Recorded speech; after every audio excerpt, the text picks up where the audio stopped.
안녕하십니까? 저는 서울시 구로구의 낡은 임대 아파트에서 혼자 살고 있는 72살 김선자라고 합니다. 제 인생은 참으로 기구했습니다. 젊은 시절 남편에게 버림받고 어린 두 남매를 홀로 키우느라 안 해본 고생이 없었지요. 식당 설거지부터 남의 집 파출부, 길거리 좌판까지 제 손은 거북이 등껍질처럼 갈라지고 터져 성한 날이 없었습니다.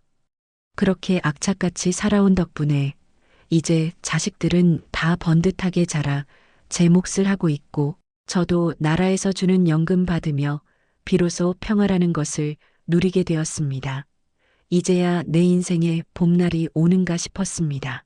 죽을 때까지 이 평온함 속에서 눈을 감고 싶었습니다. 그런데 며칠 전 제 평온했던 인생에 날벼락 같은 전화 한 통이 걸려왔습니다. 죽은 줄로만 알았던, 아니 제 가슴 속에서는 이미 30년 전에 죽여버렸던 그 인간, 제 남편이 살아서 돌아왔다는 소식이었습니다. 그것도 제 발로 걸어온 것이 아니라 똥오줌도 못 가리는 치매 노인이 되어서 말입니다. 오늘은 평생의 원수 같던 남편이 가장 비참한 모습으로 제 앞에 나타난 그 악몽 같던 날의 이야기를 털어놓으려 합니다. 그날은 유난히 날이 좋은 봄날이었습니다.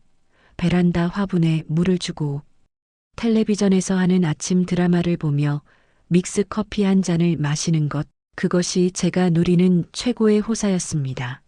드라마 속에서는 불륜을 저지른 남편이 천벌을 받는 장면이 나오고 있었죠. 저는 혀를 차며 그래, 죄짓고는 못 사는 법이지 하고 혼잣말을 했습니다. 그때까지만 해도 저는 몰랐습니다. 그 드라마보다 더 막장 같은 현실이 제 집 전화기를 울리게 될 줄은 말입니다. 따르릉 따르릉 요란한 전화벨 소리에 저는 수화기를 들었습니다. 여보세요. 아, 예, 거기 혹시 김선자 시댁입니까?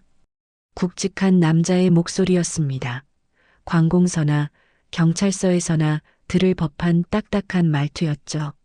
네, 제가 김선자인데요. 누구시죠? 여기는 영등포 경찰서입니다. 혹시 박철수 씨라고 아십니까? 박철수, 그 이름 세 글자를 듣는 순간 제 심장이 쿵하고 바닥으로 떨어지는 것 같았습니다. 30년 동안 입에 올리는 것조차 저주스러워 제 입술 밖으로 내뱉어 본 적 없던 이름이었습니다. 제 남편, 아니 제 인생을 지옥으로 밀어넣고 도망친 악마 같은 인간의 이름이었습니다. 저는 손이 떨려 수화기를 놓칠 뻔했습니다. 모릅니다. 그런 사람 몰라요. 저는 저도 모르게 소리를 지르며 전화를 끊으려 했습니다. 하지만 경찰관의 다급한 목소리가 저를 붙잡았습니다. 아니 잠깐만요. 김선자 씨 남편분 아니십니까? 주민등록상에 부부로 되어 있으신데요. 지금 이분이 길거리에서 배회하다가 발견되셨는데 신원 조회를 해보니 보호자가 김선자 씨 한 분뿐입니다. 지금 보호자분이 와주셔야겠습니다. 보호자라니요. 제가 왜 그 인간의 보호자란 말입니까? 저는 30년 전 그 인간이 집, 보증금을 몽땅 빼서 젊은 다방 레지랑 도망갔던 그날 이미 그 사람과의 인연을 끊었습니다.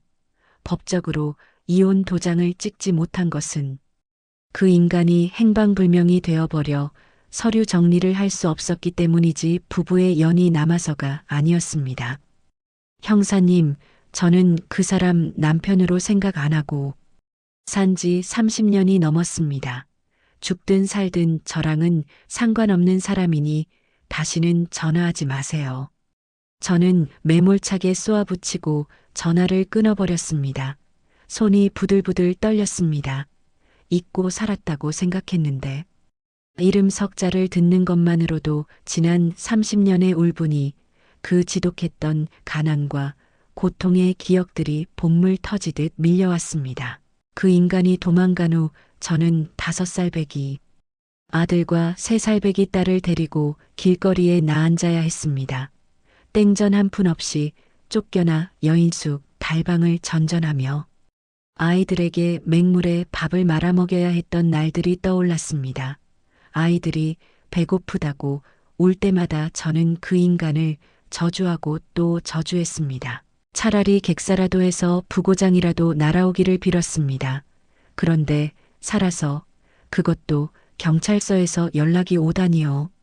하지만 전화는 다시 걸려왔습니다.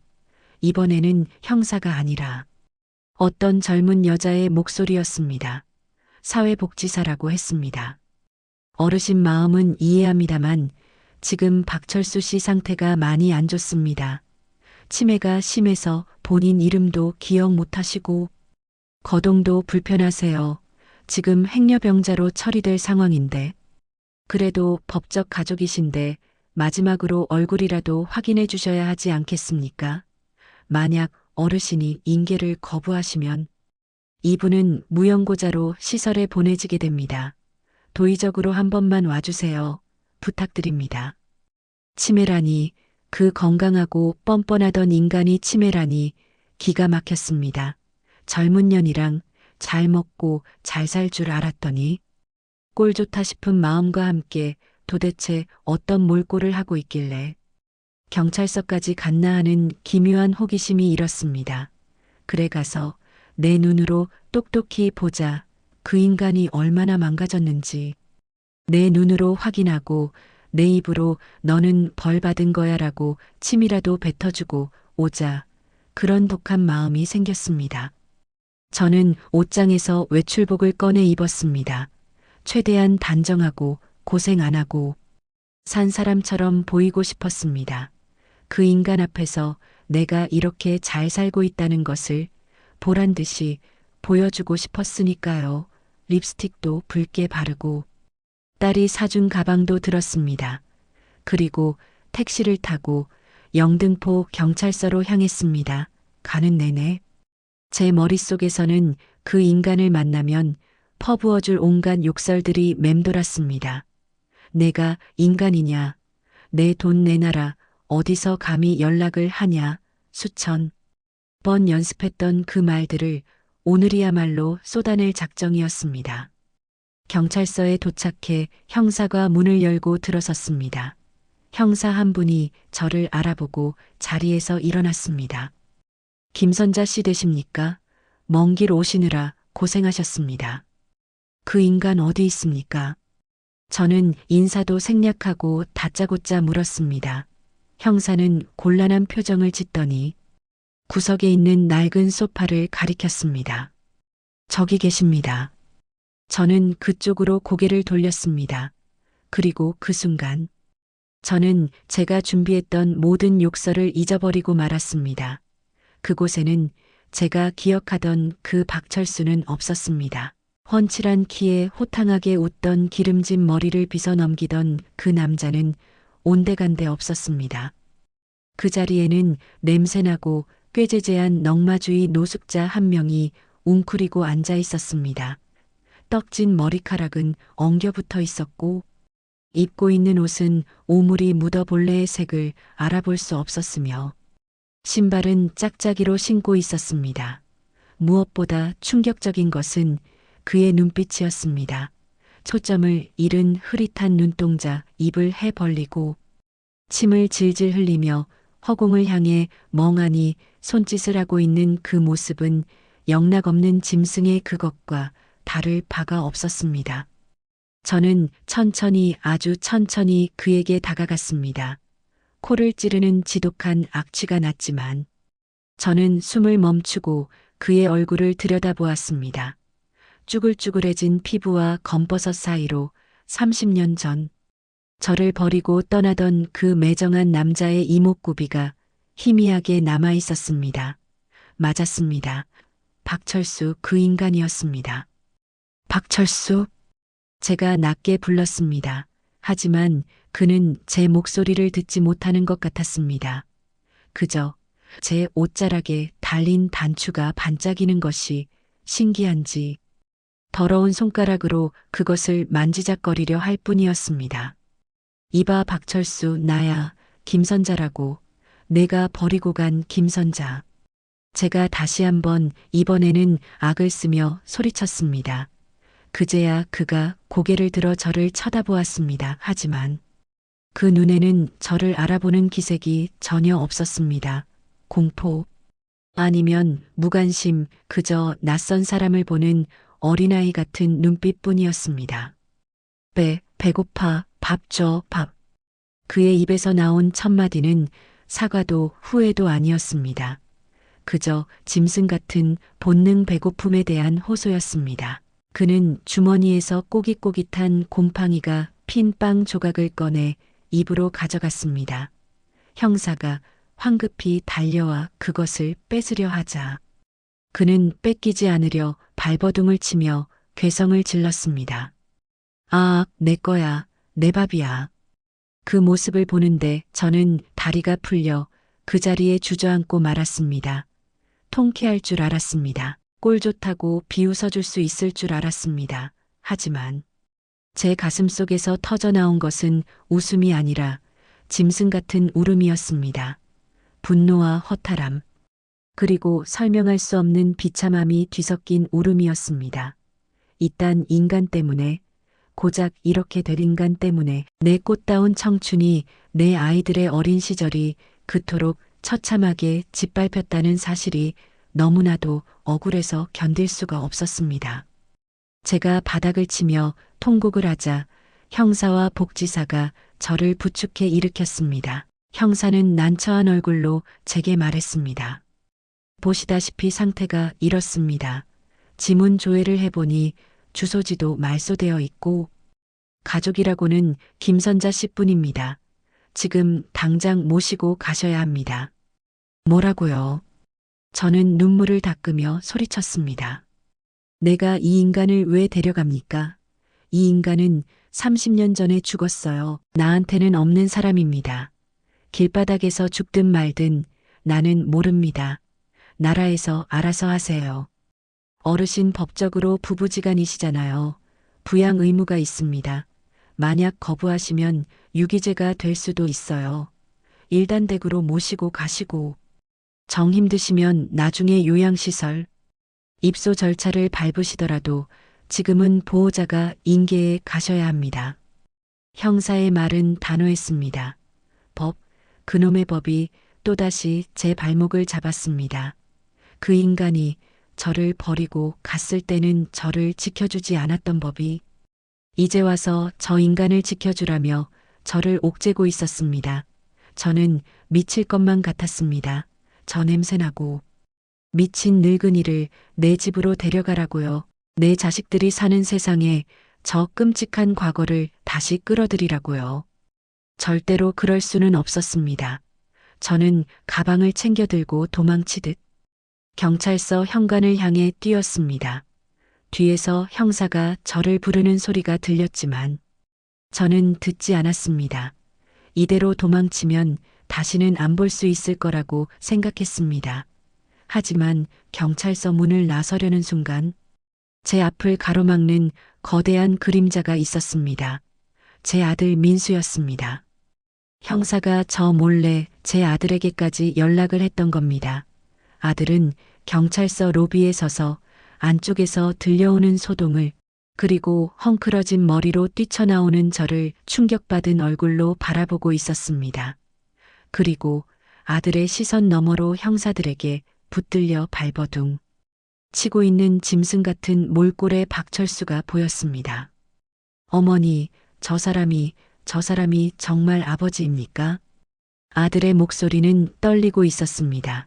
30년간 아버지 없는 서름을 딛고 반듯하게 자라준 내 아들, 그 아들의 눈에 아버지라는 작자가 저런 꼴로 비치고 있다는 사실이 저는 죽기보다 싫었습니다. 저는 아들의 눈을 가려주고 싶었습니다. 보지 마라, 민수야. 저건 내 아버지가 아니다. 그냥 미친 노인네야. 가자, 빨리 나가자. 저는 아들의 팔을 잡아 끌었습니다. 하지만 아들은 움직이지 않았습니다. 그의 시선은 형사들의 손을 뿌리치고 바닥에 주저앉아 빵 부스러기를 주워 먹고 있는 그 비참한 노인에게 고정되어 있었습니다. 아들의 눈에서 굵은 눈물방울이 툭 하고 떨어졌습니다. 어머니, 그래도 아버지잖아요. 아들의 그 한마디가 제 심장에 대못을 박았습니다. 그래도 아버지라니. 내가 그 인간 때문에 얼마나 고생을 했는데 내가 어떻게 그런 말을 할 수가 있어. 저는 아들의 뺨이라도 때리고 싶었습니다. 하지만 아들은 천천히 걸음을 옮겨 박철수에게로 다가갔습니다. 그리고는 더러운 오물이 묻은 그 노인의 앞에 무릎을 꿇고 덜덜 떨리는 손으로 그의 어깨를 잡았습니다. 아버지, 저 민수예요. 아들 민수예요. 저 모르시겠어요. 박철수는 멍한 눈으로 아들을 쳐다보았습니다. 그리고는 희죽하고 바보 같은 웃음을 지으며 손에 든 빵 조각을 아들에게 내밀었습니다. 먹어, 빵 맛있어. 그 모습을 본 아들은 결국 참았던 울음을 터뜨리며 그 더러운 노인을 끌어안았습니다. 아버지 왜 이러고 계세요? 대체 어디서 뭘 하다가 이 꼴이 돼서 오셨어요? 아들의 통곡 소리가 경찰서 로비를 가득 채웠습니다. 저는 그 광경을 바라보며 망연자실하게 서 있었습니다. 제 의지와는 상관없이 30년 전의 악몽이 치매라는 가면을 쓰고 다시 제 인생으로 걸어 들어오고 있었습니다. 피할 수 없는 재앙이었습니다. 아들은 이미 그 재앙을 자신의 등에 짊어지기로 결심한 듯 보였습니다. 저는 하늘이 무너져 내리는 것 같은 절망감을 느끼며 그 자리에 주저앉고 말았습니다. 경찰서에서 나온 우리는 택시를 잡았습니다. 냄새가 진동하는 노인을 태워주려는 택시는 없었습니다. 몇 대의 택시가 빈 차 등을 끄고 도망치듯 지나가 버린 후에야 겨우 한 대가 멈춰 섰습니다. 기사님은 코를 막으며 인상을 썼지만 아들이 요금을 2배로 드리겠습니다 하고 사정한 끝에야 뒷좌석에 태울 수 있었습니다. 좁은 택시 안은 순식간에 지독한 악취로 가득 찼습니다. 씻지 않은 몸에서 나는 쉰내 찌든 오줌 지린내, 그리고 입에서 나는 썩은 냄새가 뒤섞여 숨을 쉬기가 힘들 정도였습니다. 저는 창문을 활짝 열고 고개를 밖으로 돌렸습니다. 제 옆에 앉은 그 인간, 박철수는 창밖 풍경이 신기한지 연신 우아하며 침 튀기는 소리를 냈습니다. 30년 전 저를 버리고 떠날 때 입었던 그 번듯한 양복과 가죽 구두는 온데간데 없고 지금 제 옆에는 짐승이나 다름없는 늙은이가 앉아 있었습니다. 앞자리에 앉은 아들 민수는 계속해서 룸미러로 뒤를 힐끔거렸습니다. 아들의 눈가는 붉게 충혈되어 있었고 어깨는 가늘게 떨리고 있었습니다. 아버지 조금만 참으세요. 집에 가면 씻겨드릴게요. 맛있는 밥도 드릴게요. 아들은 마치 어린아이를 달래듯 부드럽게 말했습니다. 저는 그 소리가 역겨워 견딜 수가 없었습니다. 내가 아버지가 어디 있느냐, 저 인간이 너한테 해준 게 뭐가 있다고 아버지 타령이냐, 목구멍까지 차오른 말을 억지로 삼켰습니다. 아파트에 도착해 엘리베이터를 타는 것도 고역이었습니다. 마침 하교하던 동네 아이들과 마주쳤는데 아이들은 박철수를 보자마자 냄새나 하며 코를 막고 엄마 뒤로 숨었습니다. 저는 쥐구멍이라도 숨고 싶었습니다. 평생을 이 동네에서 고개 빳빳이 들고 당당하게 살아왔는데 저 인간 때문에 순식간에 손가락질 받는 처지가 되었습니다.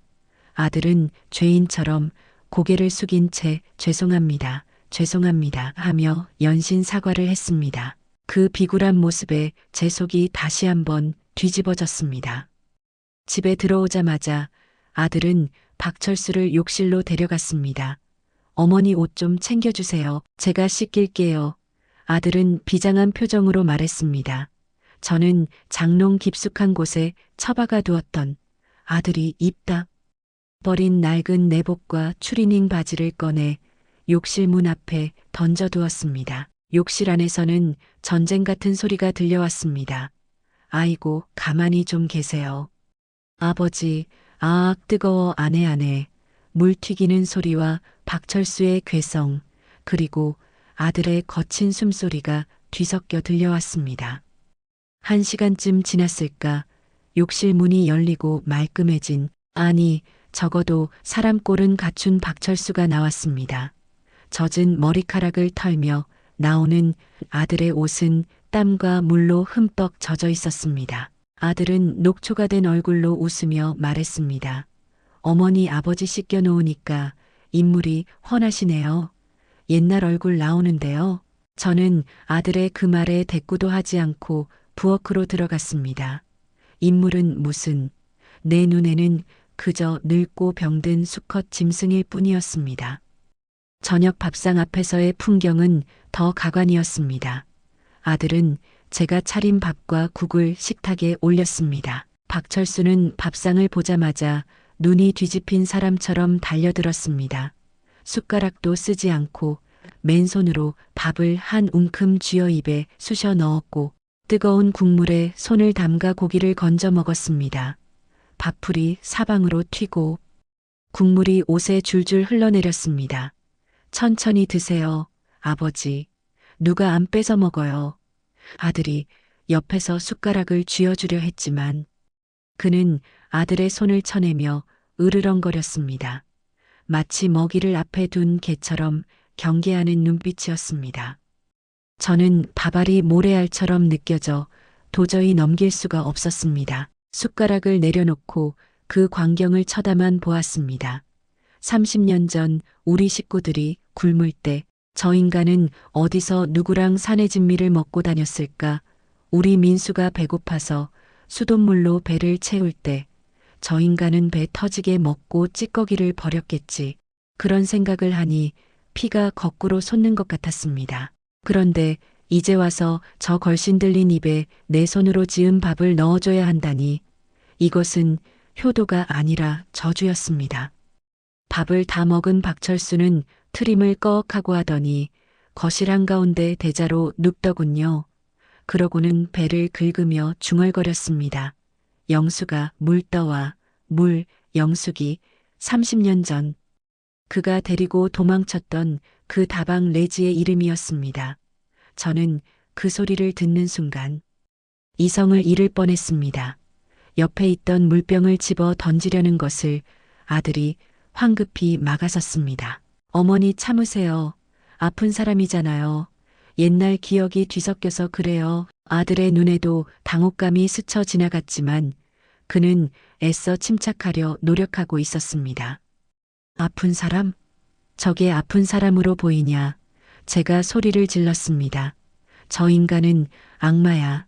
나를 버리고 너를 버리고 그년이랑 도망가서 잘 먹고 잘 살다가 돈 떨어지고 병드니까 그년한테 버림받고 기어들어온 거라고 내 귀로 똑똑히 들었지? 영숙이 찾는 거 아직도 그년 이름을 부르고 있잖아. 제 악에 바친 목소리에 아들은 고개를 떨구었습니다. 그날 밤은 지옥의 시작에 불과했습니다. 잠자리가 문제였죠. 방은 2개뿐이었습니다. 제 방과 아들이 쓰던 방. 저는 아들에게 내가 데려왔으니 내가 책임져라. 나는 저 인간이랑 한 방에서 숨도 못 쉰다 하고 쐐기를 박았습니다. 아들은 결국 박철수를 데리고 작은 방으로 들어갔습니다.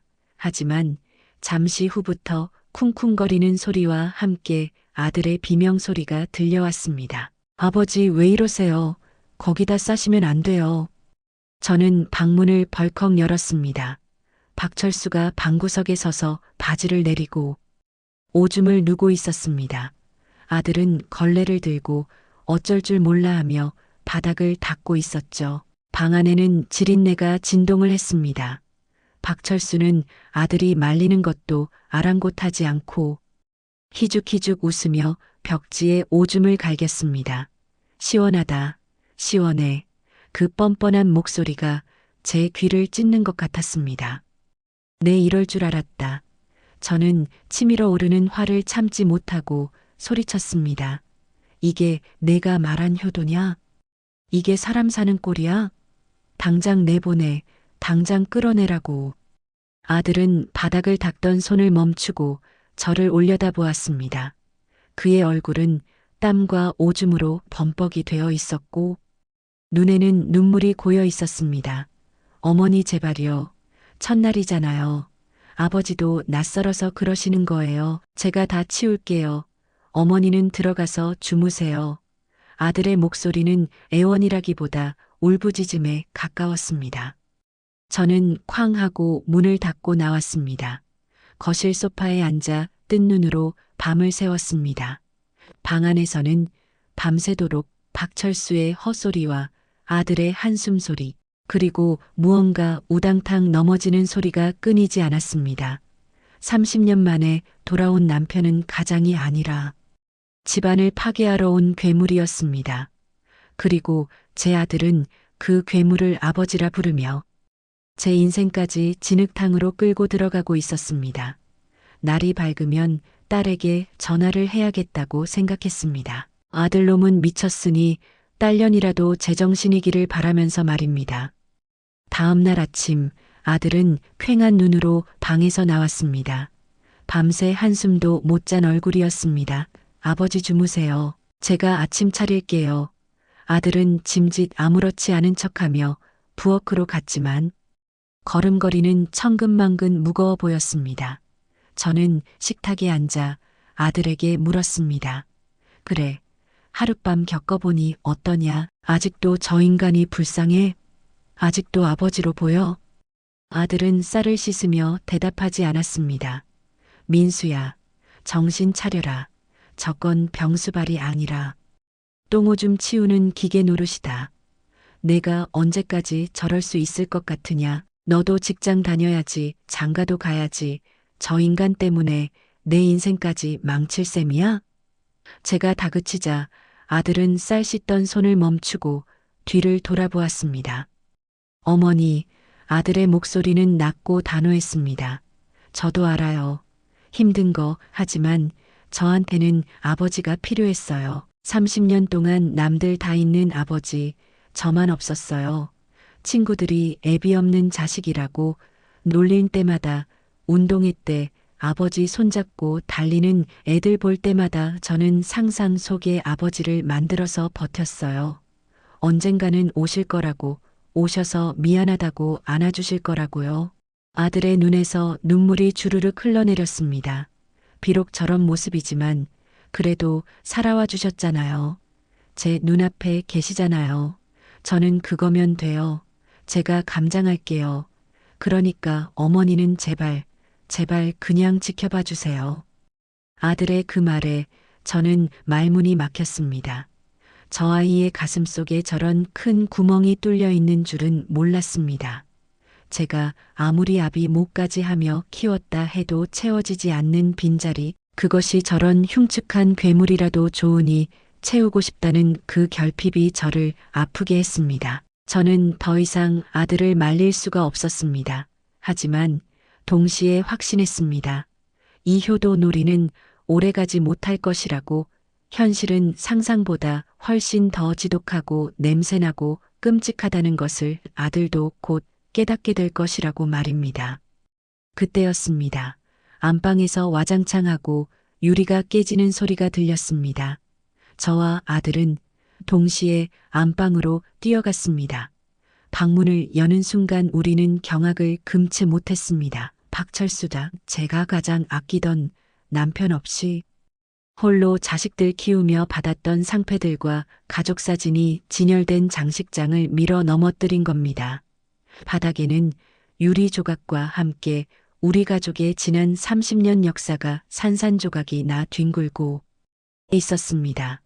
그리고 박철수는 그 유리 조각 위에 앉아 찢어진 가족 사진을 손에 들고 낄낄거리고 있었습니다. 이거 뭐야? 그림이네. 찢어. 그는 제 아들 민수의 대학 졸업사진을 제가 식당 설거지에 가며 겨우 입학금 마련해서 찍었던 그 자랑스러운 사진을 반으로 찢어 입에 넣고 질겅질겅 씹기 시작했습니다. 맛없어. 그가 씹다 뱉은 사진 조각이 제 발밑에 툭 하고 떨어졌습니다. 아들의 얼굴이 하얗게 질려가는 것을 저는 똑똑히 보았습니다. 그것은 단순한 사고가 아니었습니다. 박철수라는 재앙이 우리 가족의 가장 소중한 기억들을 씹어먹기 시작했다는 끔찍한 신호탄이었습니다. 아들은 바닥에 떨어진 젖은 사진 조각을 주워들었습니다. 짐승의 침이 묻어 축축해진 그 종이 조각을 아들은 닦고 또 닦았습니다. 하지만 이미 훼손된 사진 속의 얼굴은 돌아오지 않았습니다. 아들의 손이 부들부들 떨리는 것을 보며 저는 차라리 잘 됐다고 생각했습니다. 저 인간이 어떤 존재인지, 추억 따위는 씹어먹는 괴물이라는 것을 아들이 뼈저리게 느끼기를 바랐습니다. 치워라, 다 갖다 버려.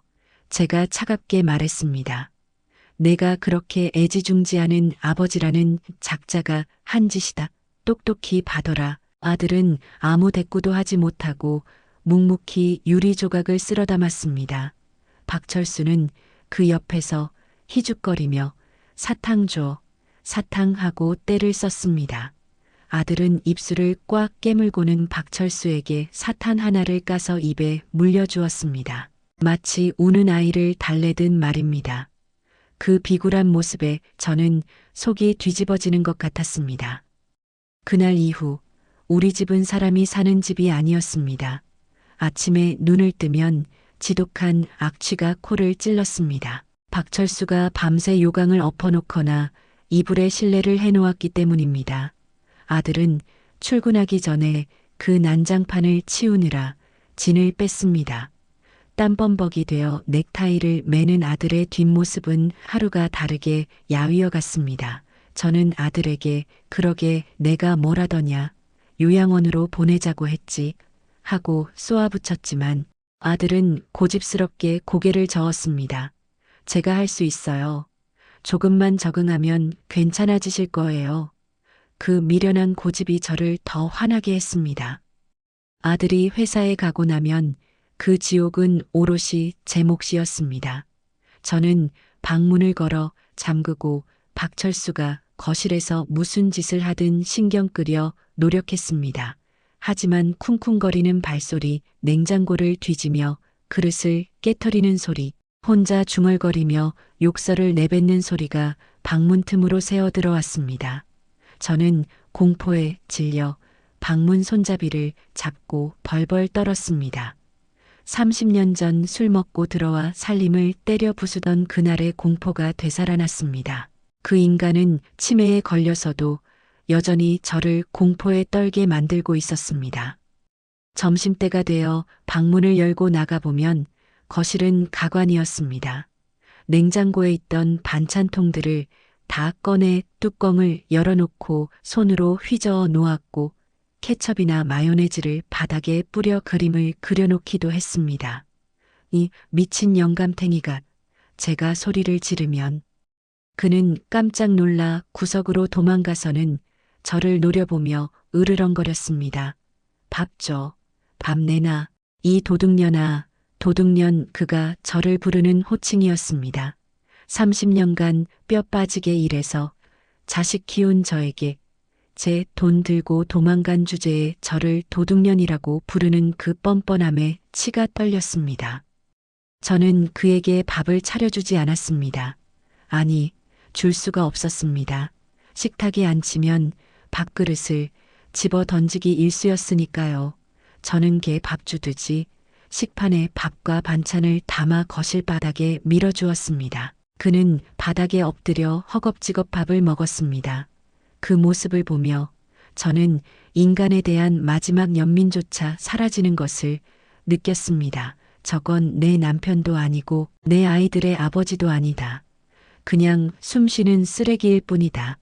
저는 그렇게 제 마음을 독하게 먹었습니다. 사흘째 되던 날 딸에게서 전화가 왔습니다. 엄마, 오빠한테 얘기 들었어. 아버지가 돌아오셨다며? 그게 무슨 소리야? 딸의 목소리는 떨리고 있었습니다.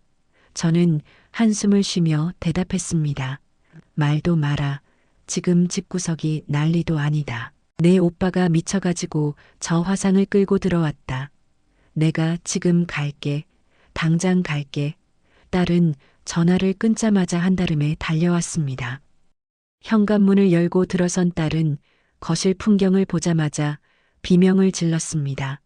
박철수는 소파에 앉아 자신의 똥이 묻은 바지를 벗어 던지고 희죽거리고 있었거든요.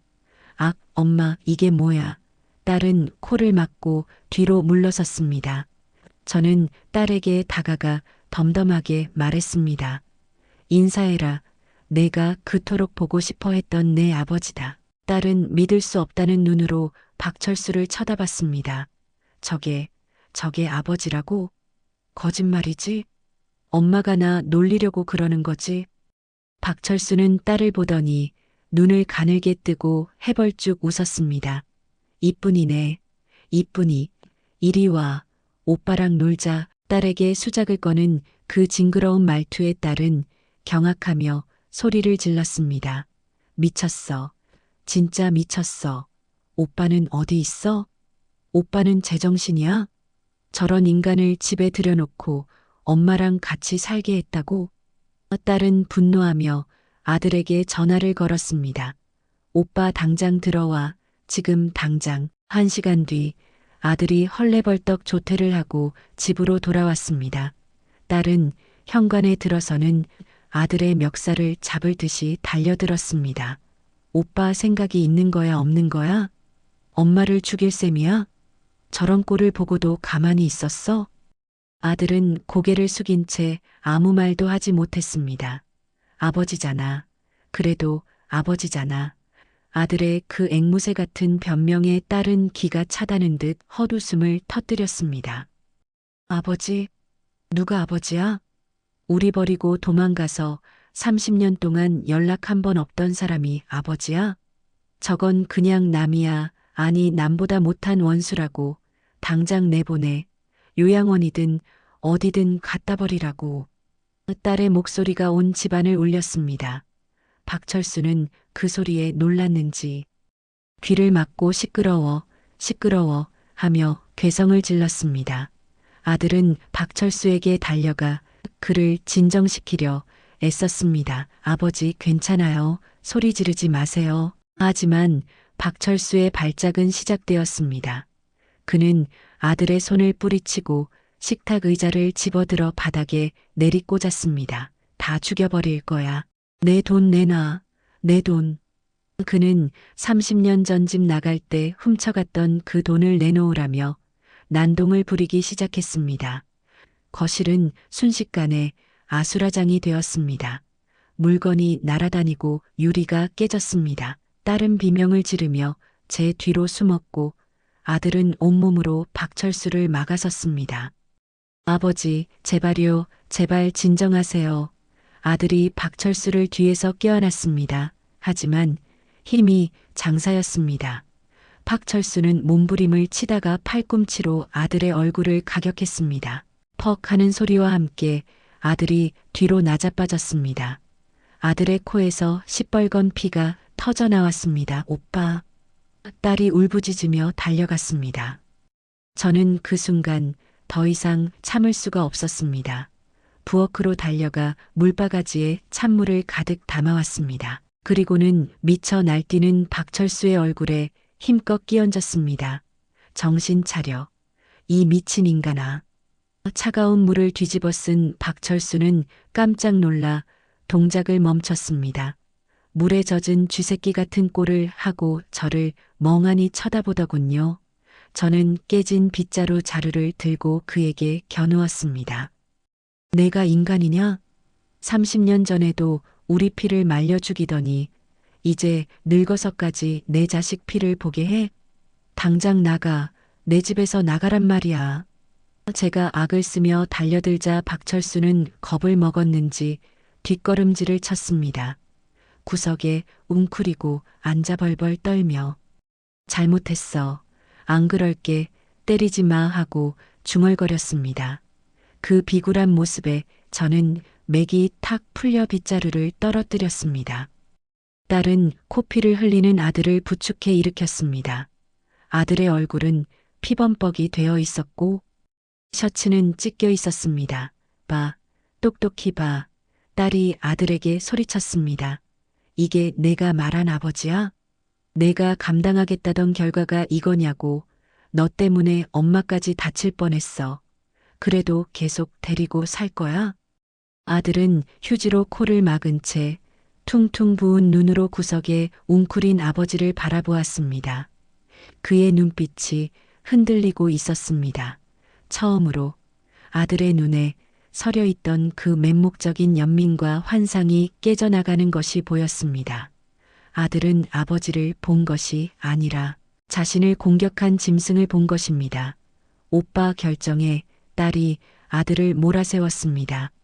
오늘 당장 시설로 모셔.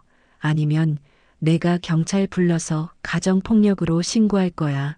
나 더는 못 봐. 아들은 깊은 한숨을 내쉬었습니다. 그리고는 힘겹게 입을 열었습니다. 알았어. 알아볼게. 요양원.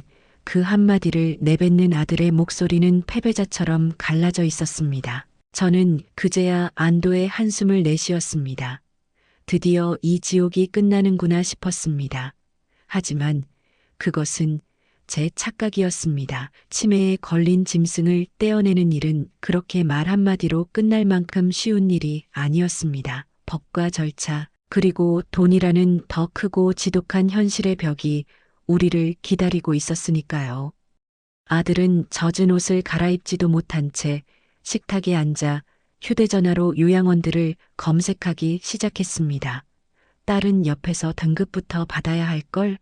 장기요양 등급 신청부터 해 라며 훈수를 두었죠. 집안 꼴은 폭격을 맞은 듯 엉망이었고 바닥에는 핏자국이 선명했습니다.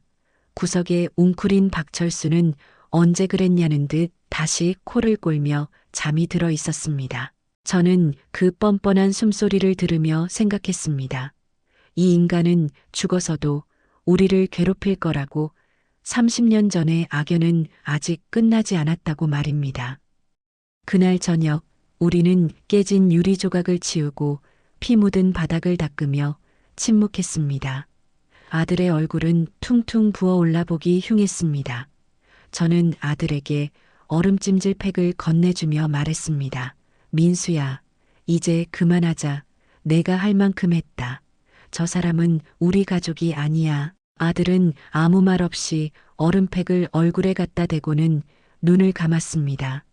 그의 눈에서 흐르는 것이 녹은 얼음물인지 눈물인지 저는 알 수가 없었습니다.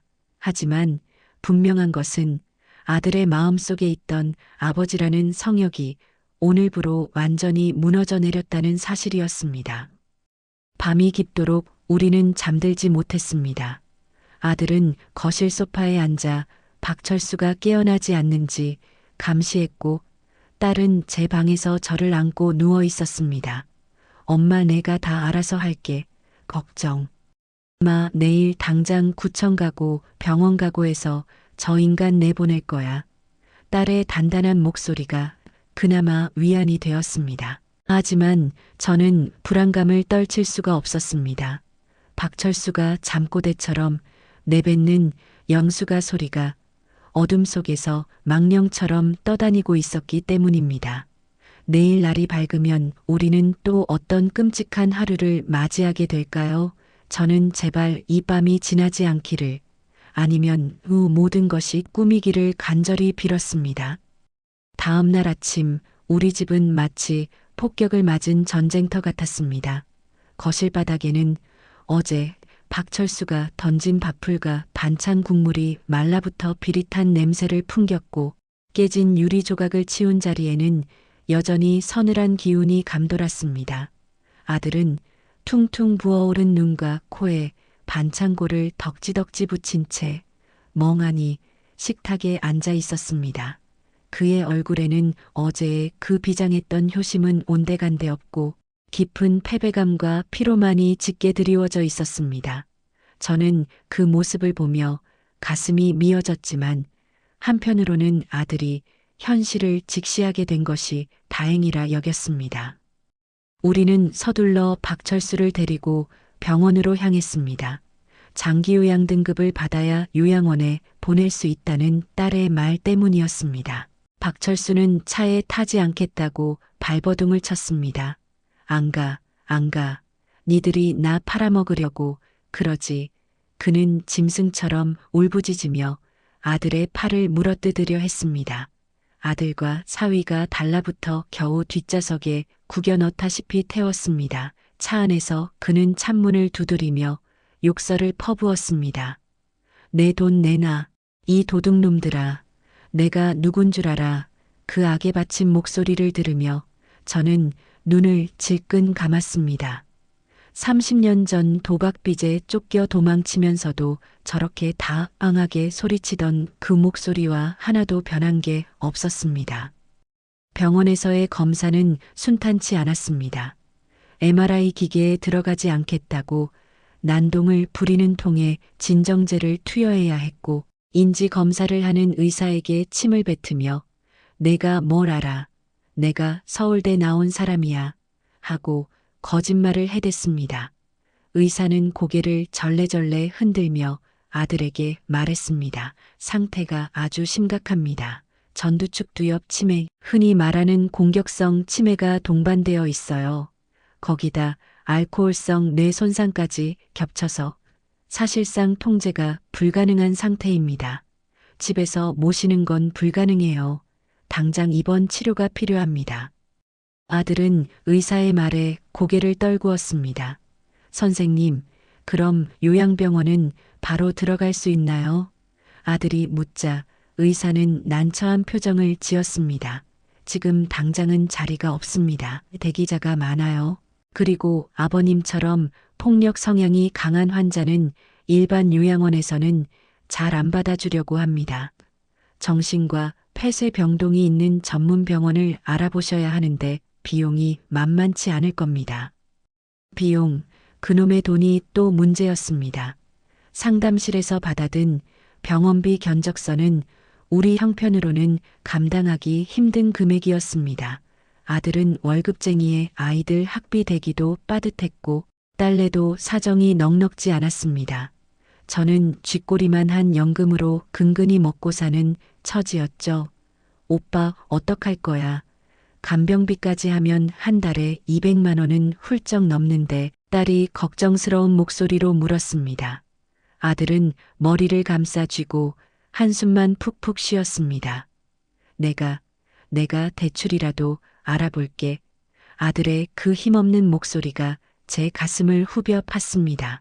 30년 전 아비를 잃고 가난에 허덕였던 내 새끼가 이제는 늙고 병든 아비 때문에 또다시 빚더미에 앉게 생긴 겁니다. 안 된다. 제가 단호하게 말했습니다. 내 눈에 흙이 들어가도 그건 안 돼. 저 인간 때문에 내 인생 저당 잡히는 꼴 나는 2번 다시 못 본다. 그럼 어떡해요, 어머니.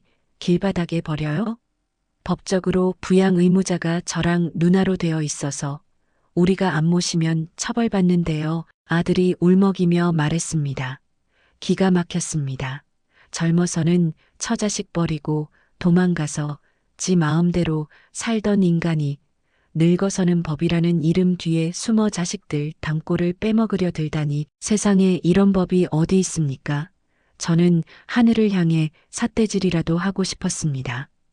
결국 우리는 소득 없이 집으로 돌아와야 했습니다. 등급 판정이 나올 때까지 최소 2주, 길면 한 달을 더 데리고 있어야 한다는 청천벽력 같은 소식을 안고서 말입니다. 집에 돌아온 박철수는 진정제 기운이 떨어졌는지 다시 날뛰기 시작했습니다. 밥 줘. 배고파. 그는 현관에 들어서자마자 부엌으로 돌진했습니다. 냉장고 문을 열고 반찬통을 꺼내 맨손으로 허겁지겁 집어먹었습니다. 김치 국물이 옷에 뚝뚝 떨어지고 멸치볶음이 바닥에 흩어졌습니다. 그 걸신 들린 모습을 보며 저는 혐오감을 넘어 공포를 느꼈습니다. 저것은 사람이 아니라 우리 가족의 고열을 빨아먹으러 온 거머리였습니다. 그날 저녁 아들이 잠깐 편의점에 간 사이 일이 터졌습니다. 박철수가 안방에 있는 제 화장대를 뒤지기 시작한 겁니다. 내 돈 어디 숨겼어? 그는 화장대 서랍을 엎어버리고 제 쌈짓돈이 들어있는 작은 지갑을 찾아냈습니다. 여기 있었네. 이 도둑년. 그는 지갑에서 10,000원짜리 몇 장을 꺼내 들고 희죽거렸습니다. 이거 내 거야. 내가 번 돈이야. 저는 피가 거꾸로 솟았습니다. 그 돈이 어떤 돈입니까? 제가 폐지 줍고 공공 글로 나가서 손주들 과자 사주려고 1,000원, 2,000원 모은 피 같은 돈이었습니다. 이리 내놔. 이 미친 인간아. 저는 달려들어 그의 손에서 돈을 뺏으려 했습니다. 하지만 남자의 힘을, 그것도 미쳐 날뛰는 노인의 힘을 당해낼 수가 없었습니다. 박철수는 저를 거칠게 밀쳤습니다. 저리 가. 이 재수없는 년아.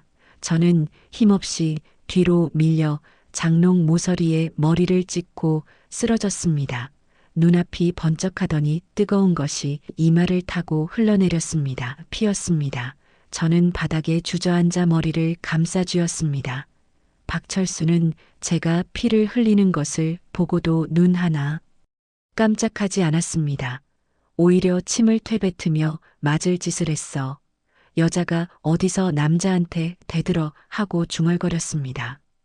그 순간 현관문이 열리고 아들이 들어왔습니다. 아들은 피를 흘리고 쓰러진 저를 보고 비명을 질렀습니다. 어머니. 아들은 달려와 저를 부축했습니다. 이게 무슨 일이에요? 아들은 덜덜 떨며 제 이마의 상처를 살폈습니다. 그리고는 고개를 돌려 손에 돈을 쥐고 서 있는 박철수를 노려보았습니다. 아들의 눈빛이 변했습니다. 그동안 아버지에 대해 가졌던 마지막 연민, 핏줄이라는 끈, 그 모든 것이 끊어지는 소리가 들리는 듯 했습니다. 당신이. 아들이 낮게 으르렁거렸습니다. 당신이 내 어머니를 쳤어? 아들은 천천히 일어났습니다. 박철수는 아들의 살기 등등한 기세에 놀랐는지 뒷걸음질 쳤습니다. 왜 그래? 전현이 내 돈을 뺏으려고 해서. 닥쳐. 아들이 소리쳤습니다. 누가 당신 돈이야? 평생 우리한테 10원 한 장 안 보태준 주제에 어디서 내 어머니? 돈에 손을 대 아들은 박철수의 멱살을 잡고 벽으로 밀어붙였습니다. 쿵 하는 소리와 함께 박철수의 몸이 벽에 부딪혔습니다. 내가 당신을 아버지라고, 그래도 아버지라고 어떻게든 모셔보려고 했는데. 아들은 울부짖었습니다. 당신은 그냥 쓰레기야. 아니, 쓰레기보다 못해. 짐승만도 못한 인간이라고. 아들은 주먹을 높이 쳐들었습니다. 당장이라도 박철수의 얼굴을 내리칠 기세였습니다.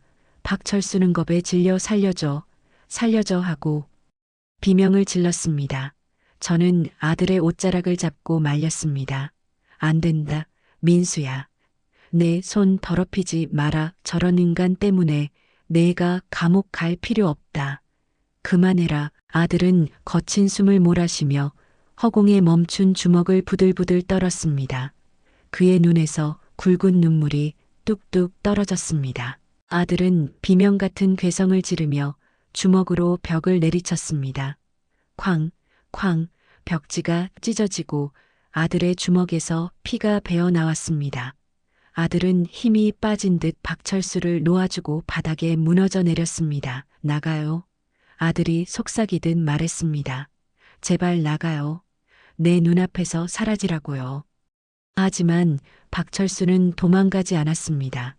그는 바닥에 떨어진 10,000원짜리를 잽싸게 주워 주머니에 쑤셔 넣으며 상황 파악도 못한 채 중얼거렸습니다. 배고파, 밥 줘. 그 말을 듣는 순간 저는 깨달았습니다. 이 지옥은 저 인간이 제 발로 나가지 않는 한, 아니, 저 인간의 숨이 끊어지지 않는 한 끝나지 않을 것이라는 사실을요. 아들은 바닥에 엎드려 짐승처럼 오열했습니다. 30년 전 아버지를 기다리던 어린 소년의 환상이 그 소년의 마음속에서 처참하게 살해당하고 있었습니다. 그날 밤 우리는 아들을 데리고 응급실에 가서 손과 제 이마를 치료했습니다. 의사는 가정폭력이냐고 물었지만 우리는 치매 환자 때문이라고 둘러댔습니다. 집으로 돌아오는 길, 아들은 운전대를 잡고 한마디도 하지 않았습니다. 차 뒷좌석에는 박철수가 잠들어 있었습니다. 아들은 집에 도착해서도 시동을 끄지 않았습니다. 그리고는 아주 차분하고 건조한 목소리로 제게 말했습니다. 어머니, 짐 챙기세요, 뭐. 어디 가려고? 이 집에서 나갈 거예요. 저 인간이랑 한 지붕 아래서 1초도 못 살아요. 일단 찜질방이든 모텔이든 가요. 내일 날 박는 대로 저 인간 정신병원에 강제 입원시킬 거예요. 자리가 없으면 만들어서라도, 돈이 들면 사채를 써서라도 무조건 쳐넣을 거예요. 아들의 결심은 확고했습니다. 저는 고개를 끄덕였습니다. 우리는 필요한 짐만 대충 챙겨서 다시 차에 탔습니다. 박철수는 거실 소파에 널브러져 코를 골고 있었습니다. 우리는 그를 깨우지 않았습니다. 현관문을 잠그고 나오는 순간 저는 묘한 해방감을 느꼈습니다. 내 집을 버리고 도망치는데도 마치 감옥에서 탈출하는 기분이었습니다. 우리는 근처 모텔방을 잡았습니다. 아들과 딸, 그리고 저, 셋이서 좁은 방에 둘러앉았습니다. 아들은 며느리에게 전화를 걸어 상황을 설명했습니다. 며느리는 울면서 여보, 고생했어. 당신 잘못 아니야 하고 위로해 주었습니다. 전화를 끄는 아들은 제 손을 잡고 말했습니다. 죄송해요, 어머니. 제가 고집부려서 어머니 다치게 하고. 저는 아들의 손등에 난 상처를 쓰다듬으며 말했습니다. 아니다. 내가 겪어봐야 알지. 안 겪어보고 보냈으면 평생 마음에 짐으로 남았을 게다 이제라도 알았으니 됐다. 그때였습니다. 모텔방 텔레비전 뉴스에서 화재 속보가 흘러나왔습니다. 서울 구로구의 한 임대 아파트에서 원인 모를 화재가 발생해 주민들이 대피하고 있습니다. 화면 속에는 시커먼 연기가 치솟는 아파트 단지가 보였습니다. 익숙한 풍경이었습니다. 엄마, 저거 우리 아파트 아니야? 딸이 소리쳤습니다. 설마 하는 마음에 화면을 자세히 들여다보니 불길이 치솟고 있는 곳은 다름 아닌 저희 아파트, 그것도 바로 제 집이 있는 층이었습니다. 아들이 벌떡 일어났습니다. 아버지, 가스밸브 안 잠그고 나왔나? 아들의 얼굴이 사색이 되었습니다. 저 인간, 박철수가 혼자 집에 남아 있었습니다. 우리가 도망쳐 나온 그 집에 그 괴물 같은 인간이 불을 지른 건지 아니면 실수를 한 건지 불길이 휩싸이고 있었습니다. 가야 해, 빨리. 아들이 외투를 챙겨 들었습니다. 저는 아들을 잡았습니다. 가지 마라, 민수야, 위험하다. 그래도 사람이에요. 타 죽게 둘 순 없어요. 아들은 제 손을 뿌리치고 뛰쳐나갔습니다. 우리는 다시 차를 타고 집으로 향했습니다. 멀리서부터 시뻘건 불길과 소방차의 사이렌 소리가 요란했습니다. 아파트 단지 입구는 이미 폴리스 라인이 쳐져 있고 대피한 주민들로 아수라장이었습니다. 저기 305호에 사람이 있어요. 아들이 소방관을 붙잡고 절규했습니다. 소방관은 안타까운 표정으로 고개를 저었습니다. 불길이 너무 거세서 진입이 어렵습니다. 지금 진화 중이니 기다리셔야 합니다. 저는 멍하니 불타오르는 제 집을 바라보았습니다. 제 30년 세월이 깃든 집, 제 땀과 눈물이 배어있는 그 작은 보금자리가 박철수라는 업보와 함께 활활 타오르고 있었습니다. 저 불길 속에 그 인간이 있을까요? 아니면 또다시 바퀴벌레처럼 살아남아 도망쳤을까요? 저는 차라리 아주 끔찍한 생각이지만 저 불길이 모든 악연을 태워 없애주기를 저도 모르게 빌고 있었습니다.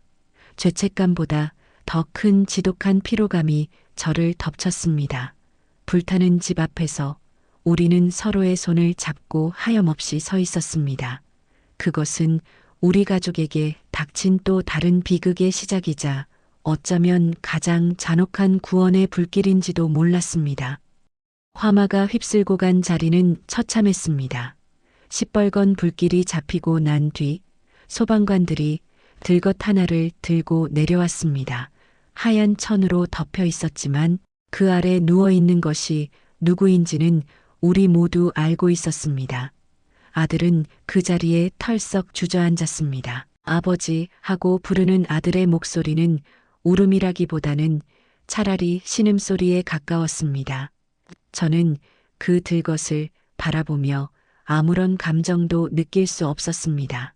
슬픔도 분노도 안도감도 아닌 그저 끝났다는 멍한 생각뿐이었습니다. 경찰과 소방 당국의 조사가 이어졌습니다. 화재 원인은 가스 폭발이었습니다.